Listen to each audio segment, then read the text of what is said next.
Thank you, Mr. Speaker.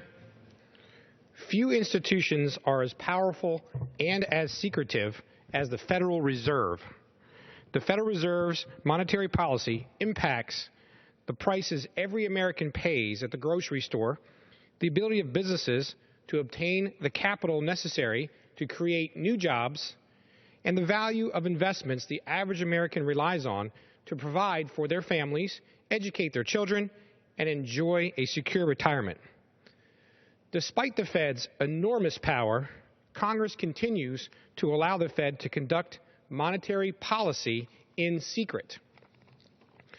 While the General Accountability Office is allowed to perform limited audits of the Fed, it is forbidden by law from full auditing. In other words, Congress has forbidden the General Accountability Office from examining how the Fed conducts monetary policy, its most important function. Allowing the Fed to conduct monetary policy in secret is a failure of Congress's duty to carry out meaningful oversight of the Federal Reserve. Congress and the people we represent deserve to know the full truth about the Federal Reserve. This is why one of my first acts upon coming to this House was to co-sponsor the Federal Reserve Transparency Act, H.R. 24, introduced by my friend Thomas Massie of Kentucky. This simple two-page bill authorizes a full audit of the Fed's monetary functions and is popularly known as Audit the Fed. Passage of this bill will allow the American people to finally get a better picture of the Fed's operations, including its dealings with large financial institutions and foreign central banks. Contrary to the claims of the Fed and its supporters, nothing in this bill gives Congress any new authority over the Federal Reserve.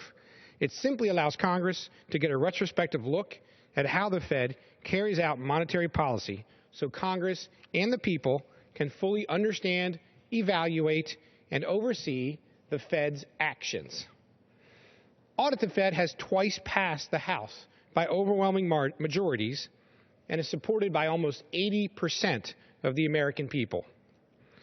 Yet former Senate Majority Leader Harry Reid blocked the bill from coming to the floor for a vote in the U.S. Senate. Senate Reid's replacement as Majority Leader, Senator Mitch McConnell, is a co-sponsor of Senate 264, the Senate version of Audit the Fed, which has been introduced by Kentucky Senator Rand Paul. So it is finally time for a vote in the U.S. Senate as well. Passage of Audit the Fed is more important than ever, given the Federal Reserve's actions since the 2008 financial crisis. Following the financial meltdown, the Fed commenced an unprecedented program of trillion-dollar bailouts for Wall Street. The Fed's poor track record over the past decade is not an irregularity. Since the Fed's creation, the dollar has lost 97% of its purchasing power. Allowing the Federal Reserve to continue operating in secrecy may benefit certain well-placed individuals, but it has not benefited my constituents in West Virginia. It is time to bring transparency to monetary policy. It is time to tear down the Fed's wall of secrecy. It is time to audit the Fed. Thank you, Mr. Speaker, and I yield back.